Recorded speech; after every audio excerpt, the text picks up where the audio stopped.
Tempo então de ouvir João Noronha Lopes, ele que foi o segundo mais votado nas eleições da primeira volta, vai por isso à segunda volta com Rui Costa decidir quem é o 35º presidente do Benfica. João Noronha Lopes, muito boa tarde, obrigada por estar aqui comigo na Bola TV. E queria começar por lhe fazer a pergunta que fiz aos outros candidatos que entrevistei na Bola. Imagino que eu sou sócia do Benfica, tenho as cotas em dia. Porque é que eu, no próximo sábado, deveria votar em João Noronha Lopes para presidente do Benfica? Muito boa tarde, muito obrigado pelo convite. Porque quer ganhar mais, porque quer que as contas do Benfica sejam postas em ordem, porque quer que o Benfica seja bem defendido e porque quer que o Benfica seja um Benfica europeu e que cresça lá fora, tanto a sua marca como a sua reputação. Disse que quer mudanças. Que mudanças são essas que quer para o seu Benfica? Em primeiro lugar, são mudanças desportivas. Quando nós fazemos o balanço àquilo que foi o último mandato, verificamos que o Benfica não ganhou. Ganhou um campeonato em 4, que é manifestamente pouco, não ganhou nenhuma taça de Portugal. E, portanto, a pergunta que os sócios se devem fazer é: nós realizámos mais de 700 milhões de euros em vendas de jogadores. Não ganhámos títulos, não realizámos nenhuma obra significativa. O passivo aumentou.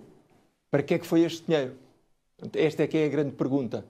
E, portanto, o Benfica precisa, obviamente, de ter uma nova equipa com novas ideias, mas precisa também de recuperar a sua cultura de vitória, a sua vontade de ganhar. E é, antes de mais, um projeto esportivo. Nós depois poderemos falar na parte financeira e poderemos falar na parte do crescimento da marca. Mas o foco tem que ser no projeto esportivo. E foi isso que eu já apresentei aos benfiquistas, um projeto esportivo com as pessoas, com aquilo que elas vão fazer e com aquilo que é um programa para permitir que o Benfica ganhe muito mais do que aquilo que ganhou até agora. E como é que se torna esse Benfica mais ganhador do que foi até agora? Eu acho que todos nós queremos que o Benfica ganhe e, obviamente, todos os candidatos dizem, e é verdade, que nós temos uma das melhores formações do mundo. Portanto, a formação tem que ser a base do nosso futuro. Mas tão ou mais importante do que nós ganharmos títulos na formação é perceber quantos jogadores da formação é que depois evoluem para a equipa principal, quantos é que são titulares e quantos é que permanecem o tempo suficiente no Benfica e depois então tem, obviamente, todo o direito de ir à procura de uma vida melhor e de sair. Eu acho que isto começa exatamente pela equipa. A minha equipa está claramente definida. Nuno Gomes como vice-presidente para o futebol, Pedro Ferreira, Tomás Amaral e Vítor Paneiro. Se nós comparamos a minha equipa com a equipa de Rui Costa, verificamos que temos o mesmo número de pessoas. Nuno Gomes, Humberto Coelho, Pedro Ferreira e Mário Branco. Tomás Amaral com um gestor de mercado que o Rui Costa ou que o Mário Branco disse que iria trazer. E depois Vítor Paneiro e Simão Sabrosa. Portanto, aqui os benfiquistas podem escolher já entre as pessoas. Primeira diferença. A segunda diferença é que na minha equipa todas as pessoas sabem exatamente aquilo que vão fazer. O Nuno Gomes faz a supervisão, o Pedro faz a coordenação de todas as áreas do futebol, incluindo a formação, o scouting e o futebol feminino. O Tomás Amaral tem um papel no scouting e o Vítor Paneiro vai estar no banco e vai ter um papel fundamental na transmissão da mística, não só para os jogadores que vêm de fora, para os jogadores que vêm de dentro. Quando nós olhamos para a equipa de Rui Costa, não se sabe ainda o que é que as pessoas vão fazer. Eu tenho um grande respeito, obviamente, pelo Humberto Coelho, que é um jogador, uma referência do Benfica que me deu muitas alegrias, mas numa entrevista há pouco tempo disse que ainda não sabia muito bem aquilo que iria fazer no Benfica. Talvez ligado ao balneário, talvez ligado às relações institucionais. Depois há uma pessoa que ainda vai entrar que nós não percebemos bem aquilo que vai fazer.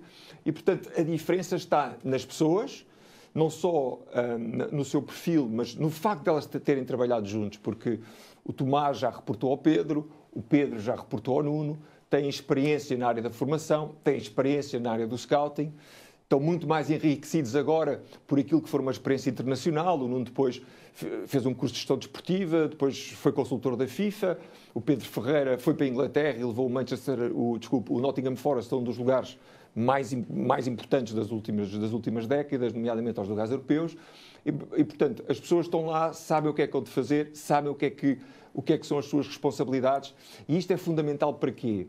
É fundamental também para garantir que as pessoas, desde o primeiro dia, sabem àquilo que vão. E não só sabem àquilo que vão, como já estão a falar há muito tempo. E, portanto, as pessoas, há uma divisão de tarefas, mas todos já sabem aquilo que vão fazer. E depois há aqui uma questão muito importante, que eu já tenho falado disto muitas vezes, que é a questão da cultura de vitória. Não vão ouvir nunca ninguém da minha lista dizer que o segundo lugar é suficiente, ou ficar contente com o segundo lugar. Ou ouvir qualquer coisa como eu já ouvi dizer que se o Benfica que perca assim, que é quase que ganhou. Ora, o quase que ganhou no Benfica não existe. Não é? O Eriksen disse isto claramente. Segundo lugar no Benfica não existe. E, portanto, além da competência das pessoas, além do facto de elas trabalharem bem em conjunto, nós temos que recuperar esta cultura de vitória. E esta cultura de vitória é nós não nos bastarmos com aquilo que temos. E, portanto, se as pessoas acham que ganhar um título em 4 é suficiente, então se calhar não vão votar em mim. Mas eu não sou desse Benfica. Eu sou do Benfica muito mais ganhador, muito mais ambicioso e que avalia as pessoas em função dos resultados e não em função da tentativa de nós ficarmos em primeiro. Um dos nomes muito falado nestes últimos dias tem sido de Mário Branco, por toda a ligação que tem a José Mourinho. Ao falar agora nessa estrutura do futebol, que tem bem definida, em que Pedro Ferreira é o seu diretor-geral e não será Mário Branco, o que lhe pergunto é, vê-se as eleições dia 8, o que é que vai acontecer a Mário Branco dia 9, a partir do dia 9? O que é que ele vai ser no seu Benfica? José Mourinho é um dos melhores treinadores do mundo. E eu estou muito satisfeito que José Mourinho esteja no Benfica e estou confiante que vou criar condições para ele ganhar. Mas José Mourinho tornou-se um dos melhores treinadores do mundo sem Mário Branco. José Mourinho ficou no Fenerbahçe quando Mário Branco saiu. E, portanto... José Mourinho ganhou títulos internacionais sem Mário Branco. José Mourinho ganhou muitos títulos internacionais sem Mário Branco. Mas o que eu queria perceber é quem é, para João Noronha Lopes, presidente do Benfica, Mário Branco, depois destas eleições? O meu diretor-geral será o Pedro Ferreira e está claramente identificado. Vou naturalmente falar com o Mário Branco, porque é uma pessoa que está dentro da estrutura do Benfica, mas o meu diretor-geral é o Pedro Ferreira. O Nuno Gomes conhece bem o Mourinho, fala com o Mourinho. O Mourinho gosta muito de ganhar. Ninguém gosta mais de ganhar do que eu também. E, portanto, eu acho que nós vamos ter com o Mourinho uma ótima relação e uma relação que vai permitir que o Benfica ganhe mais. E com Mário Branco? Com Mário Branco não será naturalmente o diretor-geral. Vamos falar com ele, mas não fará parte da minha estrutura. Mário Branco não fará então parte da sua estrutura, fará sim José Mourinho, que desde a primeira hora disse que seria o seu treinador desde que vence as eleições. Como é que tem visto todo este discurso relativamente também à necessidade que a própria equipa tem de se reforçar no mercado de inverno, atendendo às debilidades que apresenta nesta altura da época? Pois, essa já está a tirar a conclusão que a equipa tem debilidades. Parece que, enfim, que já houve outras pessoas que fizeram essa conclusão. Aquilo que eu não consigo perceber é que nós, nesta época, tivéssemos investido mais de 130 milhões de euros em reforços e já estejamos a pensar em novas aquisições para janeiro. O que é que isto mostra? Mostra, mais uma vez, uma má gestão desportiva por parte desta direção.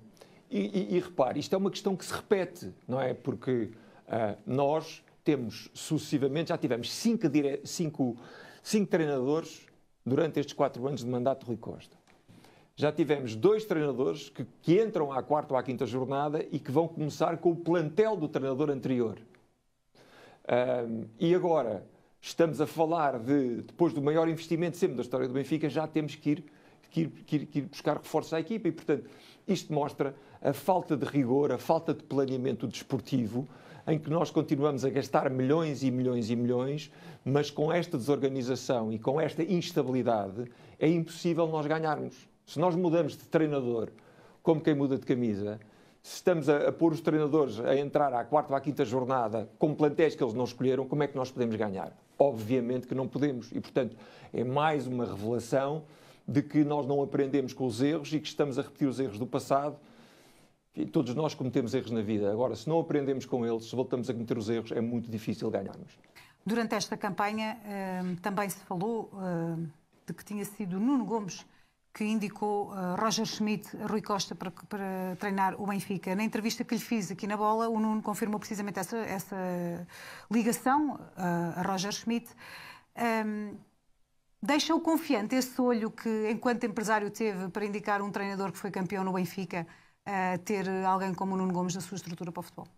O Nuno é uma pessoa extraordinária, é um grande profissional. Um grande profissional com o qual eu tenho vindo a falar há muito tempo, que já me apresentou muitas pessoas do mundo do futebol, que tem uma ótima relação com o Pedro, que complementa o Nuno em muitas coisas, e foi ele, de facto, que indicou a Rui Costa ao treinador que lhe deu o único título. E, portanto, tenho uma grande confiança no Nuno, acho que vai ser um extraordinário vice-presidente para o futebol. Como é que tem gerido também as críticas e aqueles que até o chamaram de ingrato durante esta campanha? A quem? Ao Nuno Gomes. Ingrato porquê? Porque tinha apoiado João Noronha Lopes e não Rui Costa agora nestas eleições. Eu não vejo onde é que está a ingratidão, porque o Nuno Gomes não deve nada ao Rui Costa. Sabe que há aqui uma diferença, que é, o Nuno Gomes já explicou isso, e aliás explicou ontem. O Nuno Gomes saiu do Benfica pelo seu próprio pé. E ofereceram-lhe, inclusivamente, ficar no Benfica com ordenado e com carro, a não fazer nada. E o Nuno recusou, porque não se encosta. Pensa pela sua própria cabeça. E quando pensou, ou quando percebeu que o iam encostar para não fazer nada, prescindiu de um ordenado, que era um ordenado bastante significativo, e de todas as regalias para sair do Benfica. Formou-se, tirou um curso de gestão desportiva, foi para a FIFA, é um consultor da FIFA para todo o mundo e regressa ao Benfica muito mais valorizado. E, portanto, mais uma vez, ninguém traiu ninguém e seguramente o Nuno Gomes não traiu ninguém. Volta ao Benfica, que é o clube do seu coração, com uma grande vontade de vencer. Nuno Gomes também disse que Óscar Cardoso irá trabalhar com ele no Benfica se vencer as eleições do próximo dia 8. Já tinha manifestado, inclusive, apoio, Cardoso, à sua candidatura. O que será Óscar Cardoso na sua estrutura do próximo Benfica, em caso de vitória? Eu acho que o Benfica, um dos pontos essenciais que tem que recuperar é a sua identidade. E a sua identidade, a cultura de vitória, a mística. Há quem diga que isto é um lirismo que não faz sentido. Para mim faz todo sentido. Até porque eu cresci a assistir à meia hora à Benfica e assistir aos jogadores que davam tudo em campo e que, quando subiam aquela escadaria do estádio antigo, sentiam aquele vulcão do terceiro anel e, portanto, isto tem que voltar. Como é que nós fazemos voltar essa mística ao Benfica? Por um lado, fazendo com que os jogadores que simbolizam esta mística fiquem mais tempo no clube. E eu ainda hoje não consigo aceitar a venda de João Neves. E eu sei daquilo que falo. O João Neves poderia ter ficado no Benfica se o assunto tivesse... Porque o assunto foi mal resolvido. Como assim?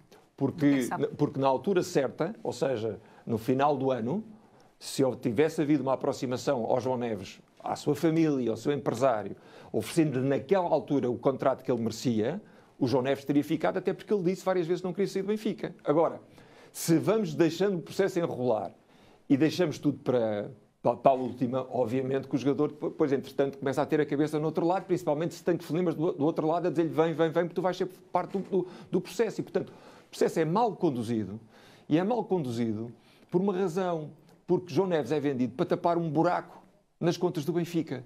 E foi isso que aconteceu. João Neves não é vendido por qualquer estratégia. João Neves é vendido para tapar um buraco na gestão do Benfica, nas contas do Benfica.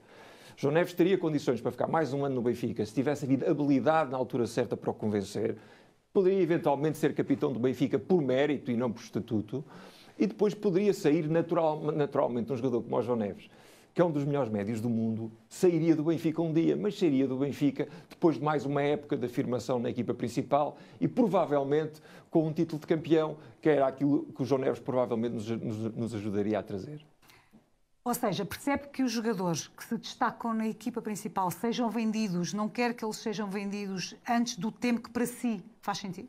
É isso? Eu acho que tem que ser feito um esforço financeiro para garantir que os jogadores que vêm da nossa formação, que cresceram com o Benfica, que vivem o Benfica, possam ficar mais tempo no Benfica, de preferência 2 anos.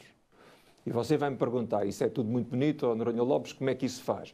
Eu digo que isso se faz, mais uma vez, com uma gestão profissional que faça a aproximação aos jogadores mais cedo, mas também se faz se os jogadores da formação virem que os jogadores à sua frente ficam.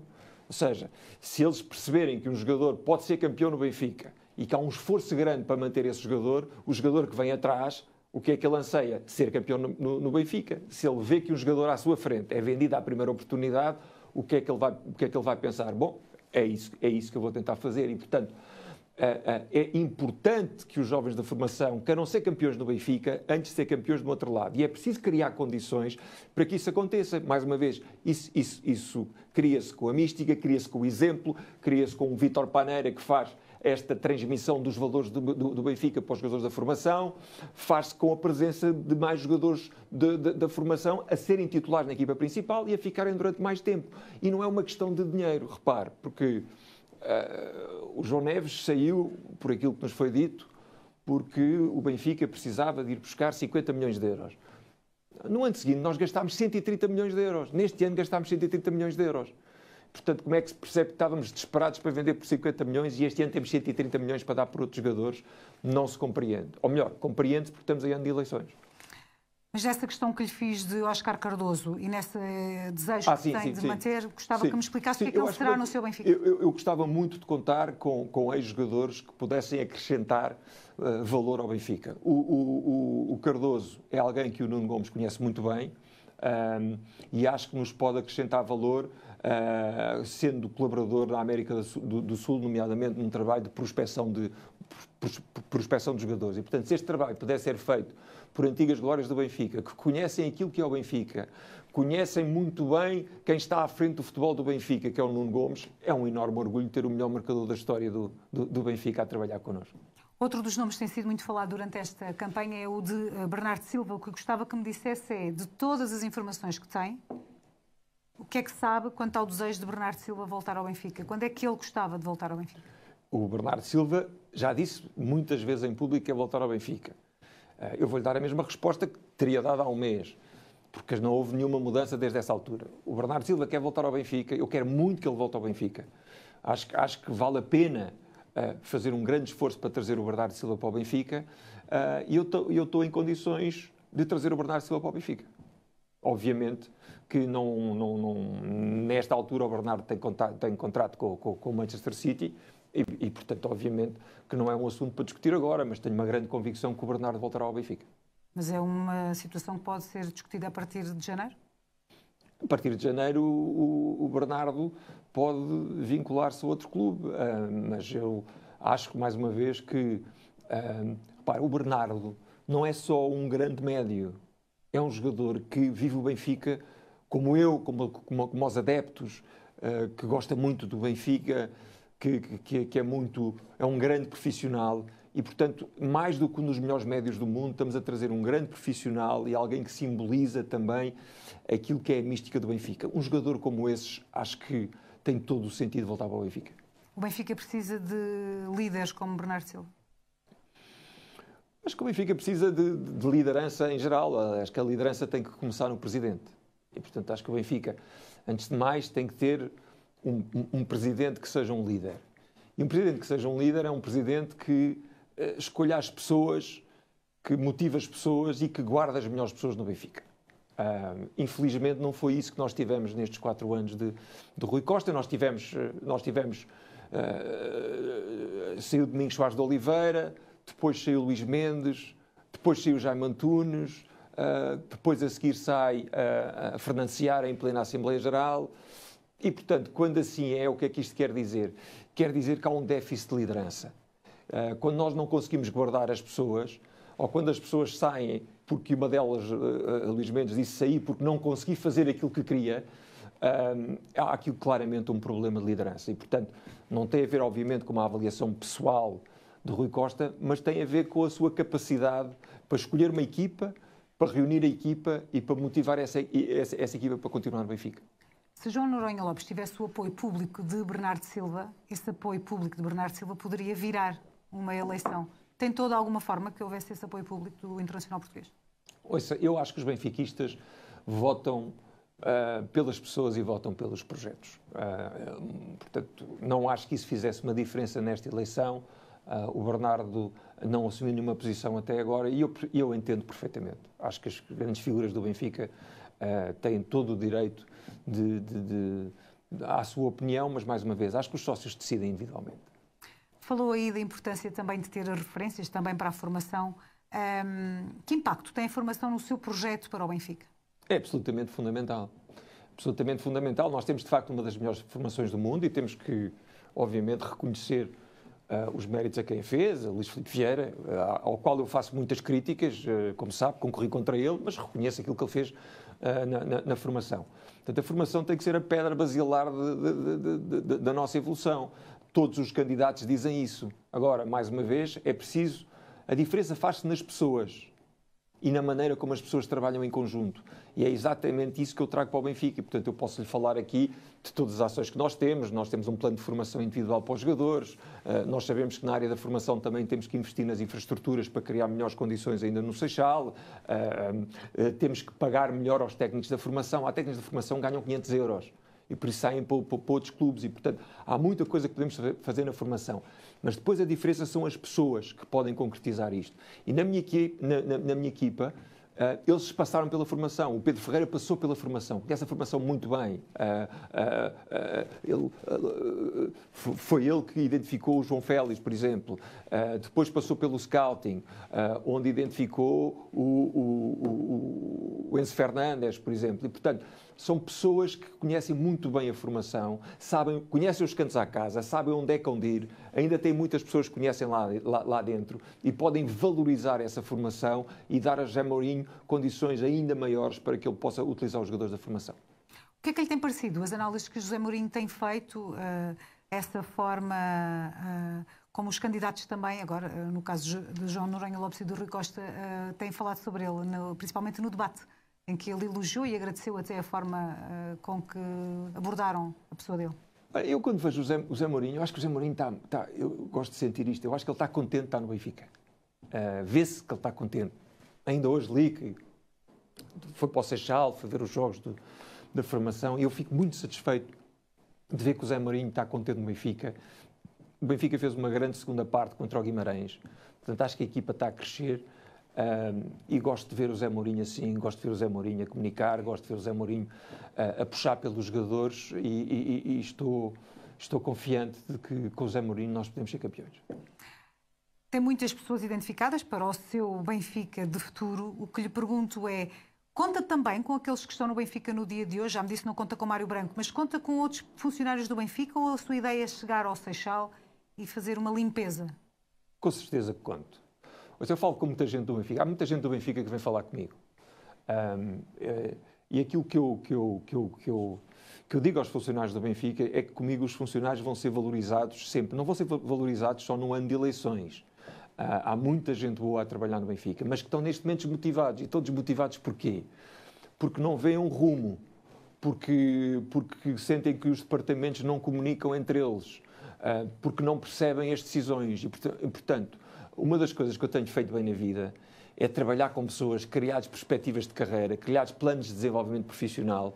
O Benfica tem excelentes profissionais que, quando perceberem a estratégia e quando perceberem que há uma equipa que está habituada a puxar pelas pessoas e a fazer com que elas vençam, vão produzir muito mais. E, portanto, é isso que eu vou fazer no Benfica. A minha primeira decisão, quando eu for eleito, é reunir-me com as pessoas todas do Benfica e explicar a todas as pessoas quem é que nós somos, para onde é que nós vamos, como é que nós lá vamos chegar e o que é que eu estou à espera das pessoas. E, portanto, essa é a minha prioridade número 1, é as pessoas. Tem um plano, precisamente, de ação que apresenta com 10 medidas para os primeiros 100 dias. Dizia-me agora, quando chegar, a primeira coisa que quer fazer é reunir-se com as pessoas. Nessa reorganização que tem para a estrutura do futebol, já me falou aqui um bocadinho sobre ela, mas também gostava de perceber, em relação ao futebol feminino, que ideia tem o candidato Noronha Lopes para o futebol feminino do Benfica? Porque deste primeiro ponto que me apresenta aqui, nestas 10 medidas para os primeiros 100 dias, é um dos pontos que ainda não falamos. O futebol feminino deve continuar a merecer a nossa atenção e o nosso investimento. Eu acho que nós temos condições para ser competitivos internacionalmente no futebol feminino. Há 2 pontos que me parecem essenciais. Primeiro, criar boas condições para o futebol feminino, nomeadamente condições de treino. Segundo, acho que temos que continuar a apostar na área da formação também no futebol feminino. Uma das medidas que eu proponho, além da formação, é que haja um scouting dedicado também ao futebol feminino. E depois, eu estive no jogo do Benfica com o Arsenal e falei com muita gente e com muitas mulheres que estavam a assistir ao jogo. Por exemplo, na área comercial, acho que nós temos que investir mais no merchandising para o futebol feminino. Principalmente porque, obviamente, que tem uma legião de seguidores e de seguidoras cada vez maior e vai continuar a ser uma aposta. Quer criar um provedor dos sócios? Porquê? Porque há muitas dúvidas, muitos esclarecimentos que ficam a meio caminho e que não são dadas respostas aos sócios. E o provedor de sócio é exatamente para isso. Ou seja, uma pessoa que é independente da direção... Já tem essa pessoa? Já tem. Anunciarei depois das eleições, mas é alguém que os benfiquistas se vão rever e que vão perceber que vai defender os seus interesses. O provedor de sócio é alguém completamente independente e, portanto, qual é o papel dele? É garantir que as dúvidas sobre a bilhética, dúvidas sobre direitos dos sócios, as dúvidas sobre o funcionamento do clube, reclamações sobre a antiguidade, etc., que são dirigidas aos departamentos competentes do Benfica e que depois são respondidas aos sócios. Hoje em dia, uma das coisas que eu ouço muitas vezes dos sócios e das casas é que as coisas ficam ali a marinar durante muito tempo e as respostas não são dadas. Ora, o Benfica é um clube dos sócios e, como clube dos sócios, tem, obviamente, um dever de tratar bem aqueles que são os donos do clube. E o papel essencial do provedor de sócio vai ser esse. Diz também que quer fazer uma auditoria externa à gestão do clube e da SAD. Porquê? O que é que teme ou o que é que duvida que pode ter neste Benfica em caso de vitória? Não temo nada. Uma auditoria é um lado normal de gestão. É aquilo que eu faço sempre em qualquer empresa quando entro. É perceber aquilo que está bem e perceber aquilo que tem que ser mudado e, em função disso, tomar as decisões que são necessárias. Rui Costa também falou que iria fazer uma auditoria quando se candidatou a presidente do Benfica pós Luís Filipe Vieira e depois não houve grande impacto dessa mesma auditoria. Acredita que uma auditoria externa, que tipo de auditoria é essa e que impacto é que isso pode ter? Uma auditoria externa feita por uma empresa credível e que vai ser apresentada aos sócios em primeiro lugar. Outras das medidas que também diz que quer criar nestes primeiros 100 dias como presidente do Benfica é um portal da transparência benfiquista. Porquê? Mais uma vez, por respeito aos sócios. Porque é importante que os sócios estejam completamente esclarecidos sobre pontos fundamentais da vida do clube. Em primeiro lugar, tornar acessível informação de cariz financeira que para muitos sócios que não são especialistas em contas não conseguem entender. E, portanto, nesse portal não vamos despejar documentos, mas vamos fazê-lo de uma forma que possa ser facilmente compreensível para mais sócios. Segundo, ter aí, por exemplo, tudo aquilo que são as comissões de intermediação de jogadores. Agentes de intermediação de jogadores de uma forma clara para que os sócios saibam exatamente aquilo que nós estamos a pagar aos agentes e aos intermediários. Terceiro ponto, como exemplo, ter aí também aquilo que é o meu calendário do meu programa eleitoral. Eu tenho 150 medidas no meu programa eleitoral, é muito fácil prometer as coisas, depois é importante ir controlando aquilo que eu prometi e aquilo que eu estou a cumprir. E isso é uma coisa que os sócios vão poder ir controlando para que depois, daqui a 4 anos, possam fazer essa avaliação e votar em mim ou não votar em mim em função disto. É uma coisa que falta muito no Benfica, sabe? Se nós formos já há 4... Falta transparência no Benfica? Falta responsabilização. Porque se nós formos ao programa eleitoral de Rui Costa, que foi feito há 4 anos, e verificarmos aquilo que se passa hoje em dia, verificamos que muito pouca coisa foi cumprida. E ao ter essa transparência, ao ter esse portal da transparência, é muito fácil aos sócios fazerem essa avaliação. E eu acho que não há aqui meias transparências. Ou somos transparentes ou não somos transparentes.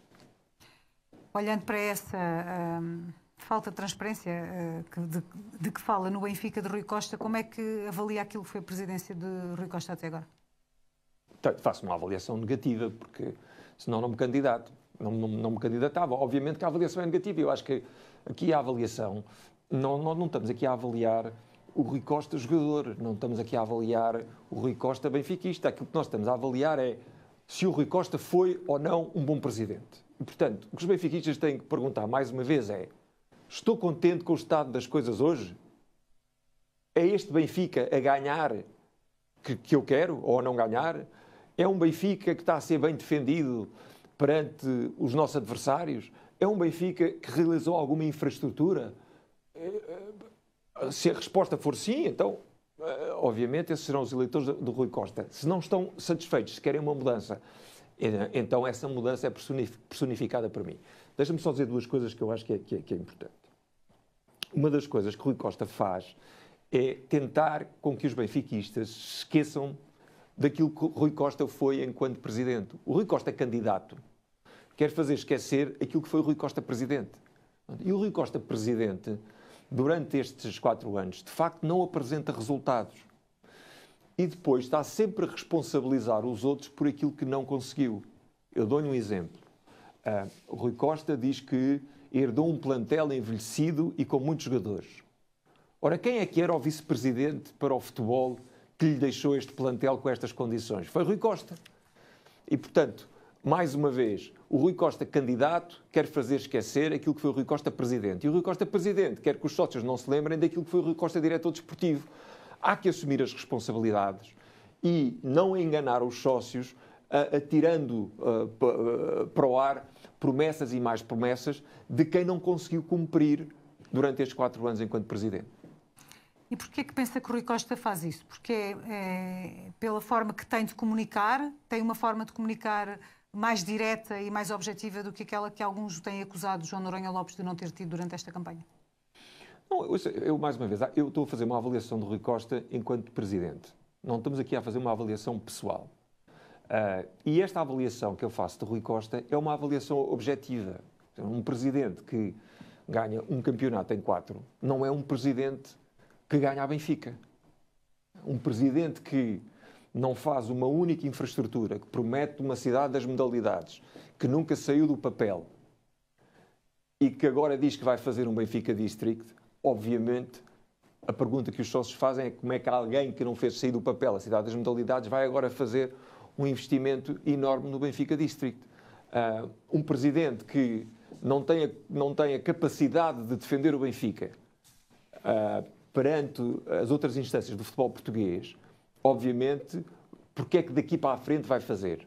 Eu já disse isto e vou repetir. Rui Costa está condicionado por Pedro Proença. Tem medo de criticar Pedro Proença. E eu não consigo perceber porquê. Mas a verdade é que cada vez que se fala de Pedro Proença, Rui Costa diz sempre que não votou em Pedro Proença, no Pedro Proença, votou no projeto do Pedro Proença. Ora, os benfiquistas ainda hoje não sabem qual é o projeto de Pedro Proença. Que projeto é este? É ter uma arbitragem que é dominada pelo Sporting? É um projeto de direitos televisivos que, se fosse levado para a frente, poderia significar menos 20 milhões para o Benfica? É ter câmaras do VAR em postos de eletricidade nos campos de Portugal? É ter uma sede em que se investiram dezenas de milhões de euros e que hoje em dia tem metade das salas vazias? Quer dizer, é ter um presidente da Federação que, depois daquilo que foram os acontecimentos em que o Belotti é espezinhado, ainda não fez um pedido de desculpas ao Benfica por aquilo que aconteceu? Eu não consigo entender, não consigo verdadeiramente entender. E depois quem paga este medo de criticar, este medo de tomar posições perante Pedro Proença, quem é que paga as favas? É o Benfica. É o Benfica. E, portanto, o ano passado isso foi completamente notório. Não é? O Frederico Varandas, a partir do mês de fevereiro, condiciona e pressiona os árbitros. O Rui Costa ficou calado e depois só volta a falar depois da final da taça, quando estava tudo perdido. Isto não é defender os interesses do Benfica. E mais, depois de ter criticado o que se passou na final da taça, de ter dito, então agora é que vamos mudar tudo, não vão haver jogos da seleção, etc. 2 dias depois está sentado lado a lado com Pedro Proença na tribuna do Estado da Luz. 2 dias depois tem uma conferência com os outros presidentes da Liga. É confrontado com aquelas declarações que tinha dito. Fica mais uma vez em silêncio. Portanto, o presidente do Benfica não pode ser alguém que vai para as garagens reclamar com tudo e com todos, mas que depois, quando é confrontado diretamente e tem que tomar posições firmes para defender o Benfica, não o faz. Se isto acontece, o que é que acontece? O Benfica, infelizmente, acaba por andar a reboque dos outros e a não liderar dossiês que são muito importantes para o futebol português. Que relações é que, como presidente do Benfica, quer ter com Pedro Proença? Olha, eu não tive com o Pedro Proença uma vez. E há algo de diferente que eu tenho relativamente a Rui Costa e Pedro Proença. Eu, de facto, não o conheço. E, portanto, sou completamente independente. Quero ter, obviamente, boas relações institucionais com Pedro Proença, com o Presidente da Liga, com todos os outros clubes. Agora, para mim há uma coisa muito clara, que é quem não respeitar o Benfica não, terá o mesmo tratamento por parte do Benfica. Mas o Benfica tem que se dar ao respeito. E, portanto, se eu fosse Presidente do Benfica, pergunta-me, se eu fosse Presidente do Benfica, eu não teria deixado enrolar este processo de centralização dos direitos televisivos como nós fomos enrolados. Se eu fosse Presidente do Benfica, na altura crucial, não teria saltado fora do processo de centralização. Repare que foi entregue um projeto para a centralização em que o Benfica foi apenas informado, nem sequer foi consultado. Como é que isto é possível? Um clube que é o que gera mais audiências, um clube que gera mais receitas, que enche os estádios. Isto não é assim que se consegue defender o Benfica. E, portanto, relações institucionais, sim, mas o Benfica tem que ser respeitado. E uma das primeiras medidas que eu tomarei enquanto Presidente do Benfica é pedir uma reunião ao Presidente da Liga, uma reunião ao Presidente da Federação, explicar-lhes exatamente porque é que eu acho que o Benfica não está a ser defendido e pedir uma reunião ao Governo porque eu tenho sérias dúvidas relativamente à pertinência deste decreto-lei da centralização e acho que nós temos que olhar para isto globalmente e para aquilo que pode ser melhor para o futebol português. Têm sido apontados vários valores precisamente para essa centralização, para os próximos 2 anos e depois para a centralização. Aquilo que trabalhou para esta candidatura, que valores é que tem assegurados que o Benfica irá arrecadar nestes primeiros 2 anos antes deste decreto-lei ter de entrar em vigor? Olha, a direção do Benfica deixou esse dossiê para a próxima direção, o que eu acho que é uma boa medida e, portanto, eu não sei quais é que são as propostas concretas que estão em cima da mesa, já ouvi falar em 60 milhões, em 70 milhões, parecem-me valores interessantes, depois temos que perceber o que é que está incluído nesse valor. Eu, obviamente, também será das primeiras medidas, aliás, está no meu programa eleitoral, de me sentar com os proponentes, porque aquilo que nós vamos fazer nos próximos 2 anos vai ser muito importante para aquilo que vão ser os direitos televisivos a seguir e este será um dossiê que eu vou assumir pessoalmente, porque é de tal maneira importante que tem que ser o Presidente a tratar disto. Mas será possível, por época, nos próximos 2 anos, garantir 70 milhões? São os valores que nós temos ouvido, mais uma vez. Eu vou-me sentar com os proponentes e vamos, obviamente, tentar ter o melhor acordo possível. Estou curioso para perceber exatamente como é que são esses valores e o que é que está incluído dentro desses valores. E o seu Benfica, que atitude vai ter em relação à centralização? Vai sair da mesa das negociações ou não? Não, o meu Benfica, relativamente à centralização, vai ter uma posição que é nada mais, nada menos aquela que corresponde à grandeza que o Benfica tem no futebol português. Nós não queremos mais do que aquilo que temos direito. Agora, somos nós que mais contribuímos para esta Liga, que enchemos os estádios e que geramos mais receitas, obviamente que isto tem que ser reconhecido pelos outros. E o futebol português tem características únicas. Tem 3 clubes que geram 94% das receitas. Nessas 94% das receitas, a grande maioria é o Benfica que gera. E, portanto, o Benfica quer apenas aquilo a que tem direito. E não pode prescindir disso. Rui Costa, quando foi a discussão sobre a centralização, disse que o Benfica não podia ir contra a corrente, não podia ficar isolado. Ora, eu se tiver que ficar sozinho a defender os interesses do Benfica, ficarei sem problema nenhum a defender os interesses do Benfica, porque eu não sou Presidente da Liga, nem sou Presidente da Federação.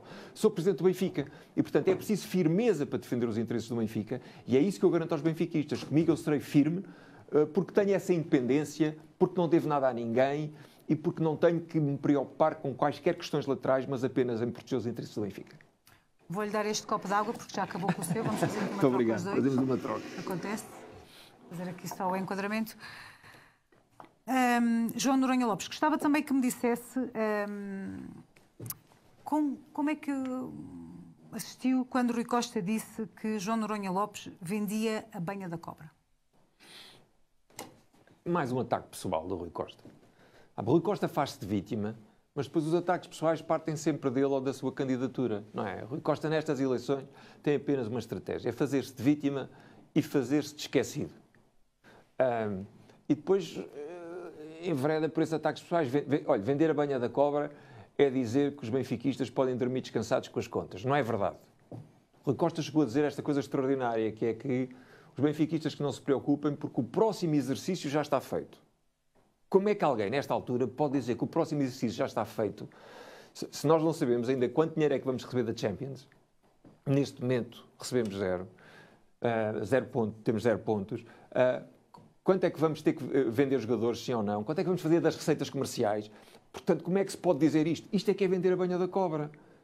Vender a banha da cobra é dizer que nós, afinal, ganhámos qualquer coisa, porque além de um campeonato, também ganhámos as supertaças, e isto basta aos benfiquistas. Vender a banha da cobra é dizer que vai fazer um Benfica District quando não conseguiu fazer uma cidade das modalidades que nunca saiu do papel.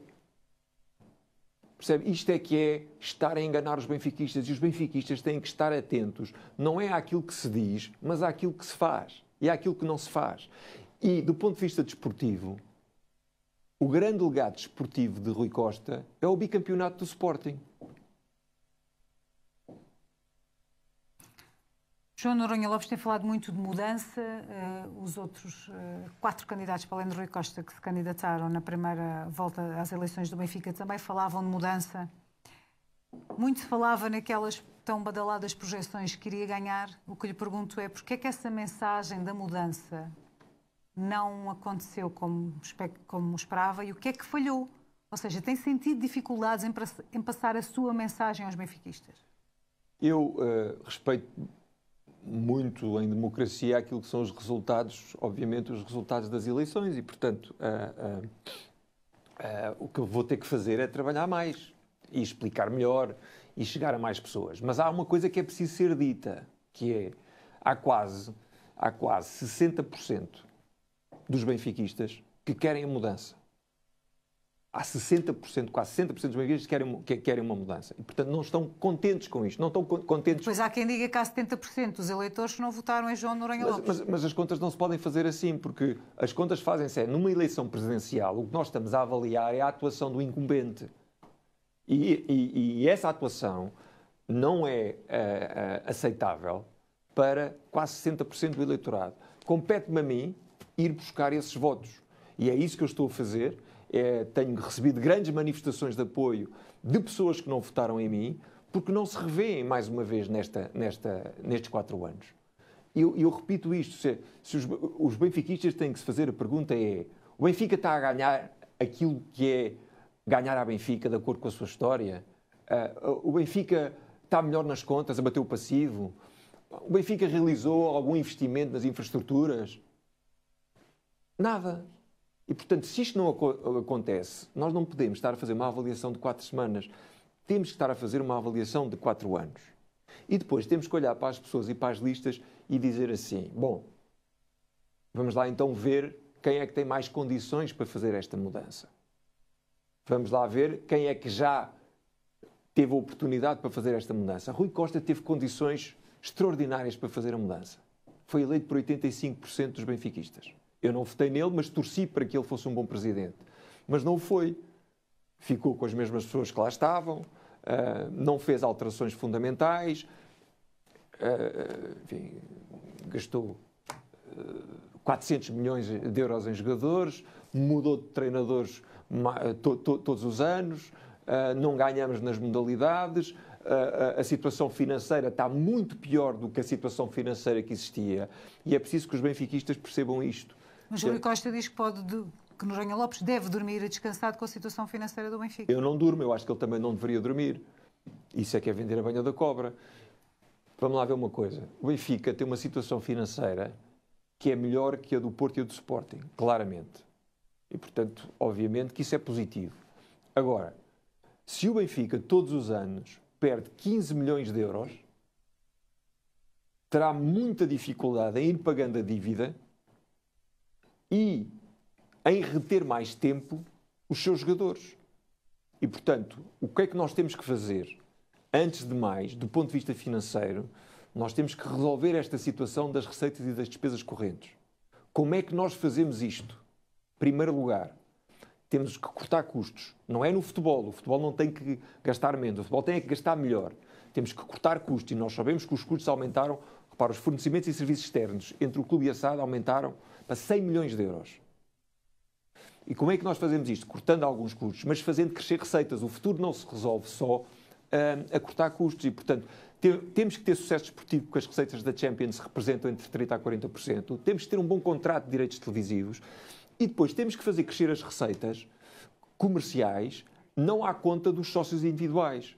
E por isso é que eu proponho, uma das minhas medidas é fazer o congelamento dos Red Pass. Porquê? Porque não podem ser os sócios individuais todos os anos estão a pagar aumentos de 20% ou de 40%, como propuseram agora para o pacote da Champions. Isto não funciona assim, porque se nós continuarmos por este caminho, só os sócios que têm dinheiro é que têm dinheiro para comprar os Red Pass. O Benfica é um clube do povo. E, portanto, não podem ser os sócios a ter que todos os anos pagar mais 20%. Onde é que eu vou buscar onde é que nós vamos buscar esse dinheiro? Vamos buscar esse dinheiro às empresas, onde nós temos mais flexibilidade para aumentar. Vamos buscar esse dinheiro a outro tipo de receitas comerciais, através do merchandising global, através de conteúdos digitais, através da ativação das redes sociais, eventualmente através do naming do estádio. E, portanto, temos que ter uma equipa que esteja habituada a fazer acontecer. Não é uma equipa de consultores, é uma equipa de gente que está habituada a fazer acontecer, que sabe transformar, que se tiver que cortar custos, corta, se tiver que fazer crescer as organizações, cresce. E é estas propostas todas que nós fazemos para o Benfica. E o Benfica tem que mudar. Mas nesse Benfica tem que mudar. Só os seus eleitores na primeira volta não chegaram para o tornar presidente do Benfica. Está a pescar o olho àqueles que votaram nos outros candidatos que foram derrotados na primeira volta, nomeadamente aos de Luís Filipe Vieira? Eu estou a querer apelar a todos os candidatos que querem uma mudança no Benfica. Portanto, desculpa, a todos os votantes que querem uma mudança no Benfica. Portanto, se os votantes estão satisfeitos com este estado de coisas, então obviamente não vão votar a mim. Agora, se querem uma mudança, mais uma vez, se acham que o Benfica tem que ganhar mais, se acham que o Benfica tem que ser melhor defendido perante as injustiças que sofre no futebol português, se querem que seja um Benfica que possa realizar infraestruturas, se querem um Benfica que possa fazer crescer a marca internacionalmente, então obviamente que a resposta é votarem na minha candidatura. Deixa-me só dizer, e se querem que o Benfica esteja mais próximo dos sócios. Nós ainda não falámos aqui do associativismo, mas o Benfica neste momento está longe dos sócios. Temos casas do Benfica a fechar. E eu proponho, uma das medidas que eu proponho, que negociei com uma instituição de crédito, é ter um programa de microcrédito até 10 mil euros para as casas do Benfica, que têm problemas de tesouraria. Há casas que não têm dinheiro para pagar a luz ao final do mês. E o Benfica não se tem que substituir às casas, porque elas devem ser autossustentáveis, mas tem que procurar as casas a resolver esses problemas. Há pessoas que estão ali nas casas há anos e anos a fazer sacrifícios pessoais e financeiros, a pagar as despesas do seu próprio bolso e a serem verdadeiros embaixadores do Benfica e que não são compreendidos pelo clube. Portanto, o Benfica tem que ter um papel muito mais interventivo nas casas, tem que ter um papel muito mais próximo dos sócios fora de Lisboa. Uma das medidas que eu quero fazer, e também estão nas primeiras medidas para os primeiros 100 dias, é olhar para a bilhética outra vez. Não é um problema fácil de resolver, até porque há mais gente a querer bilhetes do que os bilhetes que existem. Agora, temos que procurar tornar este processo mais transparente, mais justo, e uma das ideias é, além de critérios como, por exemplo, a assiduidade aos jogos ou a antiguidade, que nós tenhamos um lote de bilhete para os benfiquistas que vivem perto das cidades onde o Benfica vai jogar. Para os benfiquistas e para as casas do Benfica. Exatamente porque o Benfica não é um clube de Lisboa. Tem que se aproximar dos sócios fora de Lisboa. E, portanto, esta vai ser uma das nossas prioridades, aproximar o clube dos benfiquistas fora de Lisboa. Vou-lhe só dar aqui outro exemplo. Porque não falámos das modalidades, mas eu aproveito para falar. As modalidades vão muitas vezes jogar fora. As casas do Benfica só sabem que as modalidades lá vão muitas vezes em cima da hora e, portanto, nós temos que voltar a incentivar as modalidades. Mas faltou-lhe convencer esses sócios que estão mais longe de Lisboa e também os mais velhos, os dos 50 votos, para acreditarem no seu Benfica? Por isso é que nós temos duas voltas. Porque a segunda volta é exatamente para procurar convencer mais pessoas. Eu percebo que existe às vezes uma tendência natural para resistir à mudança. Percebo isso perfeitamente. Agora, nós não estamos aqui a votar em quem é que é o melhor jogador, quem é que teve mais anos no Benfica. O que nós estamos aqui a votar é quem é que pode ser o melhor presidente. Nem é quem é que é o melhor candidato. Há pessoas que podem gostar mais de mim, há pessoas que podem gostar menos de mim. Eu aceito isso perfeitamente. A decisão dos benfiquistas tem que ser quem é que pode ser o melhor presidente do Benfica. Quem é que tem uma equipa que já deu provas, que tem grandes benfiquistas, que traz figuras como Bagão Félix, que traz figuras como Vítor Paneiro e Nuno Gomes? Quem é que tem um projeto para mudar? Um projeto de pessoas que fazem acontecer? Um projeto para fazer um aumento da capacidade do estádio para 83 mil pessoas, e não um projeto imobiliário? Mas é uma mudança fofinha, aquela que propõe para o Benfica, como disse João Diogo Manteigas, quando assumiu que irá votar em Noronha Lopes e que lhe irá dar a si os 50 votos que tem? É uma mudança com responsabilidade. Eu não vou mudar só por mudar. Eu vou-lhe dar um exemplo. Eu tenho um projeto para o estádio para aumentar a capacidade para 83 mil lugares, o que vai ajudar a resolver o problema dos Red Pass. Não vou fazer hotéis nem centros comerciais porque o Benfica não precisa. Vou fazer o estádio, vou melhorar as infraestruturas das piscinas e dos pavilhões, vou ter uma casa do sócio, perto do Estádio da Luz, e vou investir no Seixal. É isto que nós temos que fazer. Agora, esse projeto foi feito por uma das maiores empresas de engenharia de estádios do mundo. Mas eu sei que há um projeto que foi feito por esta direção, pela Populus, e portanto, aquilo que eu vou fazer é, quando for eleito, olhar para aquele que é o meu projeto, olhar para aquilo que está feito pela Populus e escolher aquilo que for melhor. E essa é que é a atitude de responsabilidade que se espera de um futuro presidente do Benfica. E isto vale para o estádio, vale para a área comercial, vale para a área financeira. E acredita que nestes dias, até sábado, tem passado essa sua mensagem de forma mais clara, principalmente para aqueles que, porque ganhou no Pavilhão 2 da Luz, ganhou em Paço de Arcos e ganhou no estrangeiro, não ganhou mais nada em Portugal. Acredita que, até com Bagão Félix tem aparecido, Vítor Paneira, Nuno Gomes, tem conseguido passar essa mensagem para que consigam acreditar mais em si do que aquilo que acreditaram na primeira volta? Eu acredito que sim. E repare, nós temos, obviamente, que apontar as coisas que não estavam bem no Benfica. Mas a minha preocupação tem sido apontar aquilo que não está bem, mas depois apontar soluções. E é o que eu procurei fazer aqui hoje, tanto da parte do futebol como da parte financeira. E, portanto, eu acredito que esta mensagem é uma mensagem que está a passar e que os benfiquistas percebem que vão ter um presidente que quer servir o Benfica, que se preparou para isto, que reuniu uma equipa extraordinária, que está a trabalhar com esta equipa há muito tempo e que vai lá chegar e vai aproveitar aquilo que existe de bom. Não vai haver uma revolução no Benfica. Vai haver uma mudança com responsabilidade, como eu sempre fiz na minha vida. E eu acho que é isso que pode dar tranquilidade aos benfiquistas e às pessoas. Vamos fazer as coisas de maneira diferente, vamos respeitar aquilo que estiver bem feito, vamos mudar aquilo que não estiver, obviamente, a ser bem feito. Algum dos outros candidatos, para além de João Diogo Manteigas, lhe assumiu que vai votar em si no próximo sábado? Não falei com mais nenhum candidato. E acredita que desta vez vai conseguir vencer e ser o mais votado? É essa a minha convicção, é isso que me é dito quase todos os dias por pessoas que vêm ter comigo, principalmente pessoas que não votaram em mim. Sabe que eu tenho tido aqui a preocupação de falar com muita gente que não votou em mim. Até porque nós temos de ter aqui alguma humildade democrática de perceber então o que é que falta. E tenho dedicado estes dias, não é a falar com os meus apoiantes, mas é a falar com pessoas que votaram nos outros candidatos. E a explicar... E o que é que essas pessoas lhe têm dito? Acho que há muita gente que me diz que as pessoas às vezes têm um certo receio da mudança. E, portanto, aquilo que eu tenho dito às pessoas é apresentar as minhas ideias concretas. Tenho posto as pessoas que vão comigo a falar do Benfica e das coisas que nós vamos fazer, e para que as pessoas percebam que a mudança se pode fazer também com confiança e também se pode fazer com pessoas que são confiáveis, que já passaram pelo Benfica, que têm carreiras profissionais. Eu tenho pessoas comigo que vão dedicar o seu tempo ao Benfica e que têm carreiras sólidas noutras empresas. Isso é uma garantia de confiança, mas também aquilo que eu garanto aos benfiquistas é que eu vou ouvir os benfiquistas.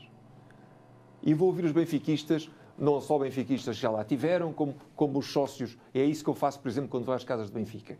E, portanto, será uma mudança feita com tranquilidade, com uma equipa e com um projeto, e é essa mensagem que eu tenho procurado transmitir às pessoas. Essas pessoas confiáveis, uma delas é António Bagão Félix, que teve até mais votos enquanto presidente do Conselho Fiscal do que João Noronha Lopes para a direção do Benfica.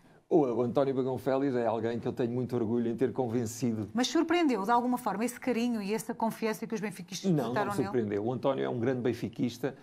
Tem uma característica como eu, que é que vive muito intensamente os jogos do Benfica. Eu estive na Casa da Almada a ver um jogo do Benfica com ele. Posso dizer que o António ainda salta mais do que eu nos jogos do Benfica. E, portanto, além de ser um benfiquista apaixonado, é alguém, do ponto de vista ético e do ponto de vista profissional, que eu tenho muito orgulho em ter comigo. E como ele já disse, ele está neste projeto porque eu desafiei, porque acredita em mim e porque acredita naquilo que eu represento. Um grande orgulho ter o António Bagão Félix comigo. Foi em 2020 candidato também, com Luís Filipe Vieira, é agora frente a Rui Costa. Este Benfica com Rui Costa é pior do que o Benfica que havia com Luís Filipe Vieira naquela altura? Ou não? A situação do Benfica piorou. Quer dizer, o Benfica não ganha desportivamente, financeiramente está pior do que aquilo que estava, do ponto de vista da sua defesa institucional também está pior do que aquilo que estava. Agora, há aqui uma coisa que é preciso dizer, que é, mais uma vez, as contradições de Rui Costa. Rui Costa disse, na sua campanha de 2021, disse que a gestão anterior merecia todos os elogios, que é uma gestão de topo, uma gestão a nível mundial, que deve orgulhar todos os benfiquistas. Disse isto em 2021. Agora, diz que foi ele que reergueu o Benfica. Em que é que ficamos? Então a gestão anterior, que ele tinha elogiado em 2021, agora já não é boa? Foi ele que reergueu o Benfica? E, portanto, há uma contradição constante, volto a dizer, entre aquilo que Rui Costa diz e aquilo que fez. Rui Costa fez parte dessa direção, elogiou essa direção e agora quer nos fazer esquecer que tudo o que está para trás é mau e que as coisas só são boas a partir do momento que ele foi presidente. E há uma coisa que nos distingue, que é, eu critiquei muito Luís Filipe Vieira, concorri contra ele. Agora, não tenho problema nenhum e não concordo com muitas das coisas que ele fez, principalmente no último mandato, e não lhe perdoo o penta. Agora, não tenho problema em reconhecer a obra que ele possa ter feito no Benfica, e já o fiz mesmo em 2014, antes de ser candidato, já o disse. A obra que foi feita no Seixal, o mérito que ele teve no estádio. Rui Costa não consegue falar de Vieira. Não consegue falar. Parece que tem vergonha de falar daquilo daquilo que foi o seu tempo com Vieira. Eu não tenho problema nenhum em falar nisso. E, portanto, eu acho que as pessoas devem, obviamente, assumir o mérito por aquilo que fazem, mas devem dar o mérito aos outros e devem assumir o que foi o seu papel nas diferentes fases da sua vida. E, portanto, eu não tenho problema nenhum em assumir aquilo que fiz no passado, o que fiz de bom e aquilo que fiz de mau, e vivo muito tranquilo. Tudo aquilo que eu consegui foi feito a pulso. Subi na vida, nunca precisei de favores de ninguém, trabalhei muito em Portugal e no estrangeiro, fui imigrante, e isso dá-me uma grande tranquilidade e paz de espírito, mas também me traz uma coisa muito boa que eu posso colocar ao serviço do Benfica, que é a independência. Independência. Eu não devo favores a ninguém. E o meu único compromisso é defender o Benfica. Tinha mais perguntas para lhe fazer, não tenho mais tempo para isso mesmo e por isso permita-me que lhe agradeça esta hora de conversa. E já agora, acredita que vão votar mais de 85.710, como foi na primeira volta? Já se falou de 100 mil. Eu espero que sim, espero que sim. Vão haver mais mesas de voto, o que é positivo. O dia da votação é uma coisa extraordinária. É algo que me deixa muito orgulhoso enquanto benfiquista. Conseguiu gerir bem os nervos? Hã? Consegui gerir, depois aquilo foi adiando e foi uma madrugada longa, mas valeu a pena porque, mais uma vez, nós demonstramos a todo o mundo que somos um clube imparável. Só uma última pergunta, já me estão aqui a dar indicação que vamos ter que sair. Chegou-se a dizer, depois daquelas longas horas de contagem de votos, que, mediante a votação, pensou que não valia a pena ir à segunda volta. É verdade ou é mentira? É completamente mentira. Quem disse isso não me conhece. Eu não desisto nunca. Não desisto do Benfica. Vou lutar para ganhar estas eleições e a minha convicção é que vou ser eleito presidente do Benfica.